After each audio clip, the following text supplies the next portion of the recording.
Bonjour à tous ceux qui nous rejoignent sur les ondes de Kwesi pour ce premier temps de parole consacré à Idriss Ahmed, bâtonnier de son État. Il est avec nous. Maître, bonjour. Bonjour Patrick. Merci d'avoir accepté notre invitation. On va essayer de comprendre avec vous, sans rentrer forcément dans les détails, mais, parce qu'on n'a que 13 minutes, mais qu'est-ce que la délinquance en col blanc? On entend souvent parler de la délinquance en col blanc. Certains ont fait le lien entre la délinquance en col blanc et l'affaire du maire de Chirongui qui a été destitué. C'est quoi exactement la délinquance en col blanc? La délinquance en col blanc, c'est une expression, elle n'est pas une expression juridique. J'espère, parce que moi j'ai un col blanc aussi, hein. J'ai une chemise blanche. Je vois. Vous avez les chemises blanches, effectivement, c'est ce que je vois. La délinquance en col blanc, c'est une expression qui désigne la délinquance financière des notables, des personnes qui sont haut placées et qui gèrent des millions ou des milliards et qui soit élus de l'impôt, soit détournent l'argent.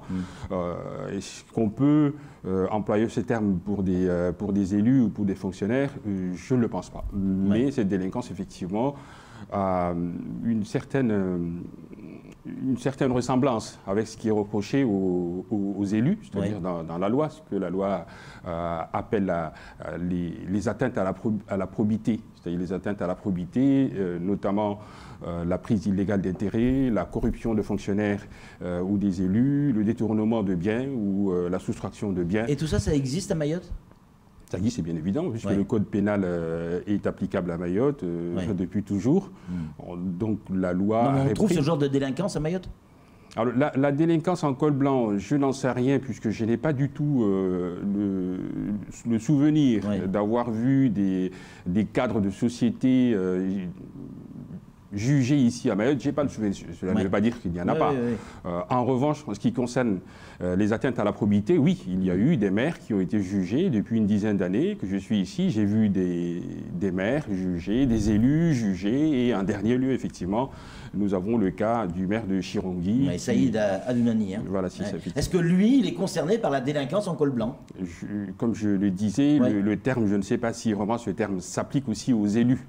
C'est cela. Mais ça y ressemble effectivement. Il est poursuivi pour n'avoir pas, ou en tout cas pour avoir commis des actes commis des infractions de prise illégale d'intérêt, de détournement de fonds ou éventuellement aussi des atteintes à l'accès au marché public. Alors, on a l'impression que les sanctions, les délibérations des juges, quand il s'agit de délinquance en col blanc, que ce soit pour les élus ou pour des chefs d'entreprise, par exemple, sont souvent très dures. Ça peut aller jusqu'à quoi? Jusqu'où les décisions de justice? Ça peut aller jusqu'à la prison? Bien évidemment, puisque la loi prévoit la peine d'emprisonnement. Ce sont des peines d'emprisonnement de 2 ans jusqu'à 5 ans, effectivement, pour certaines infractions. Mais dire que la délinquance en col blanc, si elle est assimilée aux atteintes à la probité, est sévèrement sanctionnée, ce n'est pas vrai. Ce n'est pas vrai, puisqu'on a des rapports qui font état sur l'ensemble des enquêtes menées et des poursuites engagées, il y a très peu de sanctions. Il y a très peu de sanctions. Et lorsqu'elles le sont, le plus souvent, ces sanctions se limitent à des peines d'amende et des peines d'emprisonnement avec sursis. Il n'y a pratiquement jamais de peine d'emprisonnement ferme. Enfin là, quand on voit ce qui s'est passé avec Saïd Adounani, la sanction, elle est dure. Il est destitué.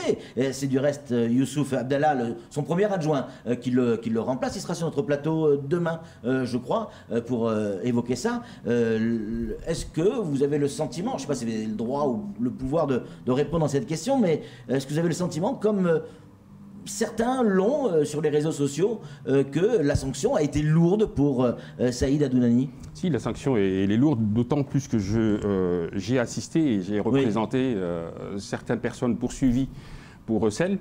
Et nous avons dit, juste après les réquisitions du ministère public, nous avons très clairement dit que ces sanctions sortent de l'ordinaire, même si les quantums restent dans ce qui est prévu dans la loi.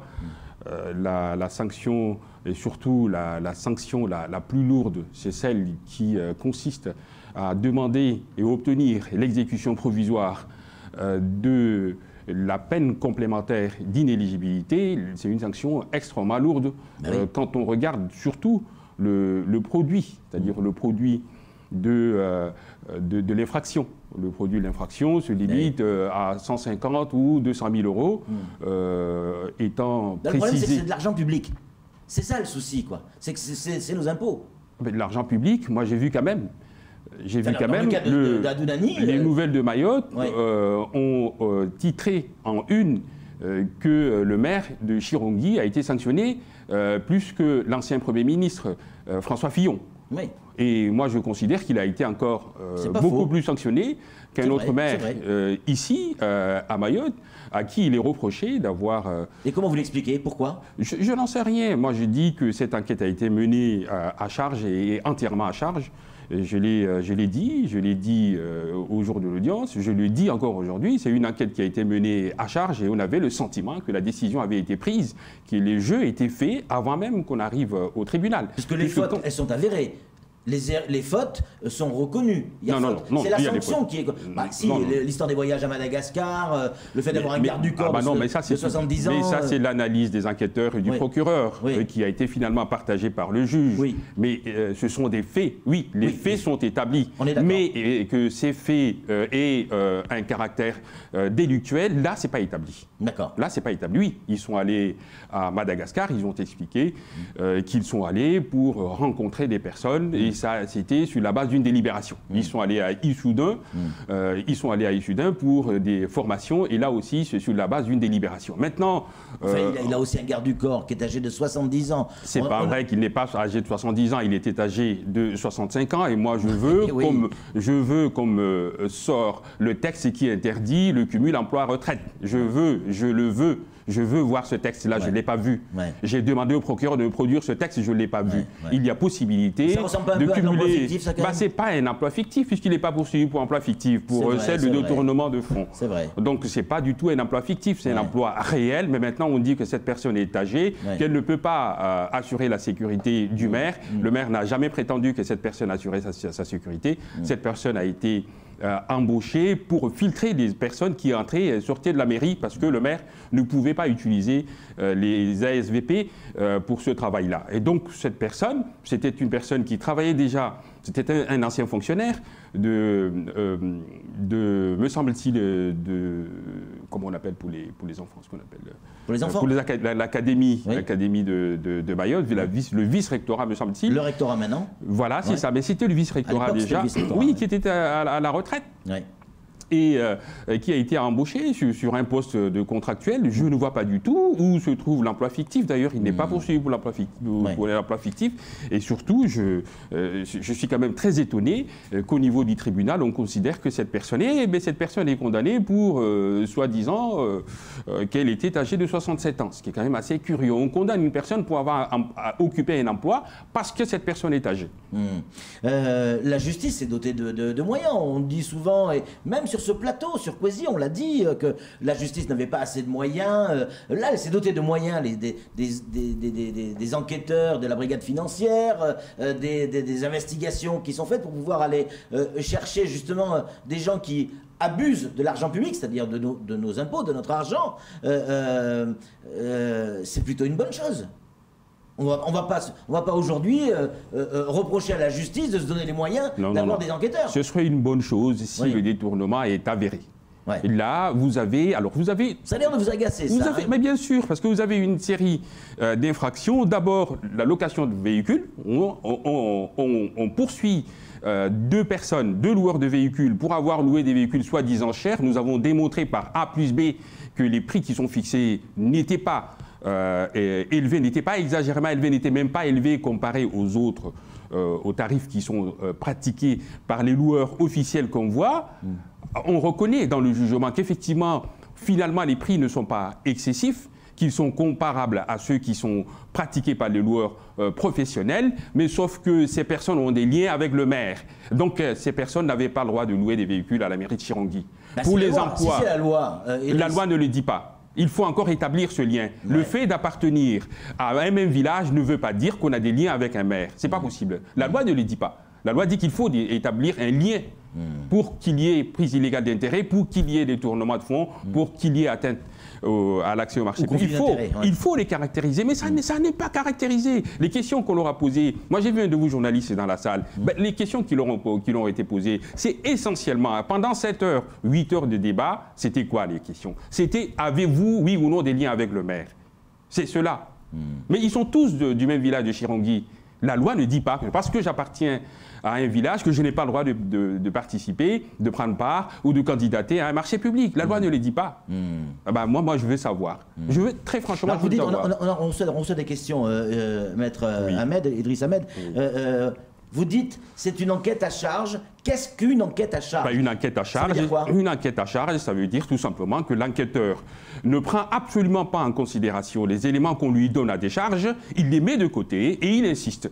Et il insiste lourdement. Et je prends dans ce cas le voyage à Madagascar. On leur dit, on les condamne pour les recels. Pourquoi?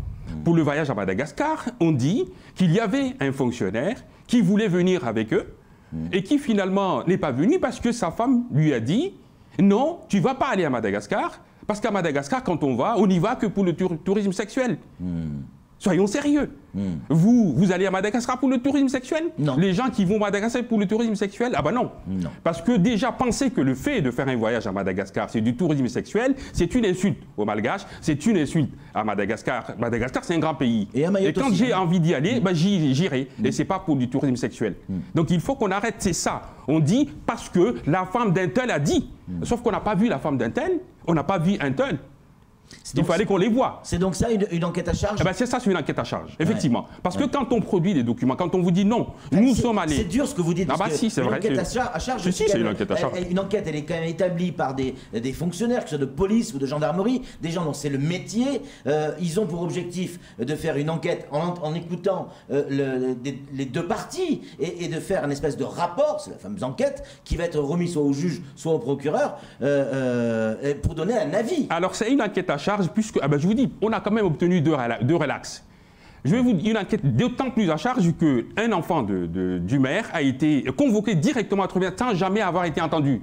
Sans jamais avoir été entendu une seule seconde. Il reçoit une convocation, on le convoque au tribunal, le tribunal se rend compte, après qu'on lui ait rappelé qu'on n'a pas son audition dans le dossier, le tribunal se rend compte qu'effectivement ce monsieur n'a pas été entendu.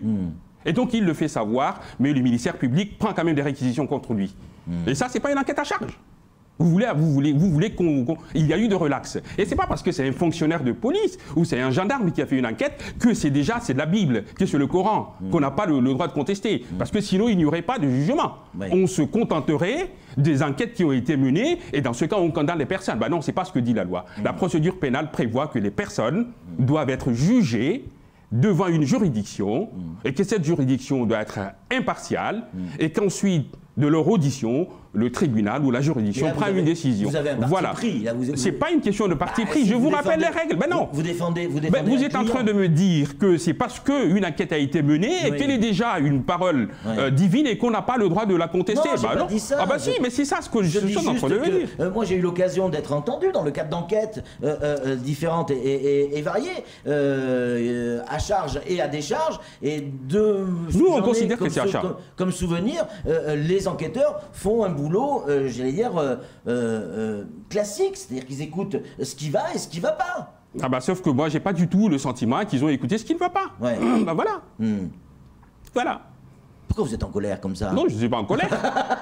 je ne suis pas en colère, je suis étonné.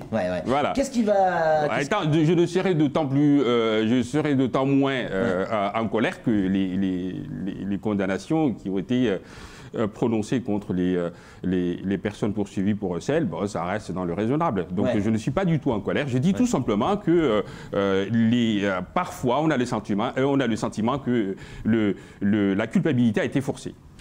En tout cas, merci beaucoup Idriss Ahmed d'être venu sur ce plateau. On y voit un peu plus clair sur ce qu'est la délinquance en col blanc. On a bien compris votre sentiment par rapport à cette décision de justice. On recevra demain sur ce plateau Youssouf Abdallah, qui était le premier adjoint de Saïd Abdelnani, donc on peut dire l'ancien maire de Chirungui, va nous expliquer demain donc comment ça va se passer après. Est-ce qu'il va rester lui maire? Est-ce qu'il va falloir de nouvelles élections? Ça c'est intéressant aussi. Effectivement, alors normalement quand un maire est déclaré démissionnaire par le préfet, effectivement, comme le rappelle la loi, c'est le premier adjoint et puis en tout cas en fonction du rang des conseillers municipaux, effectivement, voilà. On va en parler demain. En tout cas, merci mille fois d'être venu sur notre plateau encore une fois. Vous étiez en direct sur Kwezi. Merci Idriss Ahmed. Allez, c'est tout pour ce temps de parole. Tout de suite, la suite de nos programmes.